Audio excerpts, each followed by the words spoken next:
Whatever it is that you want in life, you've got to work for it. And if you put in the work, the thing that you wanted will automatically appear. Because work manifests results. The results that you have are a direct correlation between the work you put in. If you don't like the results, then clock back in. There's more time on the clock. There's still things to be had. Who are you when the lights turn off? When the cameras stop recording, when the music fades, or when all the fans have gone home? Who are you when no one is around to tell you what to do or what not to do? Who remains? My character is what remains when I am left with no one else but the man looking back at me in the mirror. Every day presents an opportunity to practice your character, to practice integrity. And I think most people want to believe that there's all of these secrets to winning, because as long as it's secretive and they don't do it, then they've got an excuse as to why they haven't won.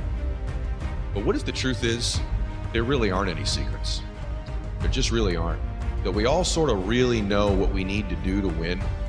But what it comes down to, that little thing, that separator that's too scary to talk about, is our willingness to do those things and the consistency with which we do them. Our emotional fitness is what allows us to push through when life gets hard. The emotional fitness in us is the thing that continues to drive us forward when something else is trying to push us back. My emotional fitness is the thing that if I focus on and get in the right place, it will pull me through the opportunities that are created throughout your life. So when that stuff happens, and it's going to because the enemy gets a vote, when those things happen to me, if my emotional fitness is where it needs to be, then I pull through and I'm better on the other side because of it. Complaining about what you don't have, don't allow yourself to say, I'm tired. You're going to be tired anyway. So you might as well give yourself a sense of satisfaction. And satisfaction only comes when you put in the work. You cannot celebrate the championship you never fought for. You have to put in the fight. You've really got to be obsessed with what you want to accomplish. And so if I could get you to understand, that's going to be the ride of your life, but you have to get obsessed. And the only reason that obsession is fun is because you actually know you're going to make progress.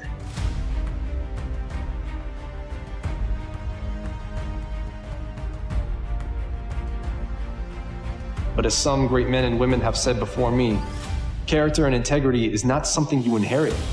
These are things you practice. These are muscles that can be trained, disciplines that can and should be followed. See, we are all made for greatness.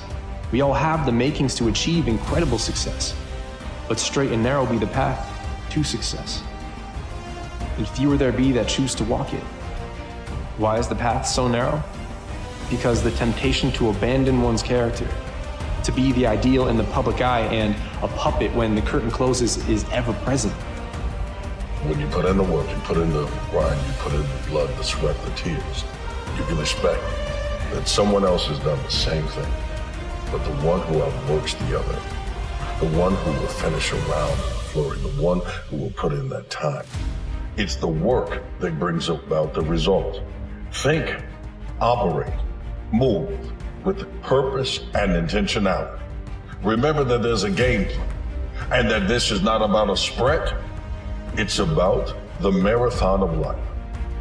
You can't do something when you feel like it. You can't do things on the days that you feel great. Separator isn't who's more motivated.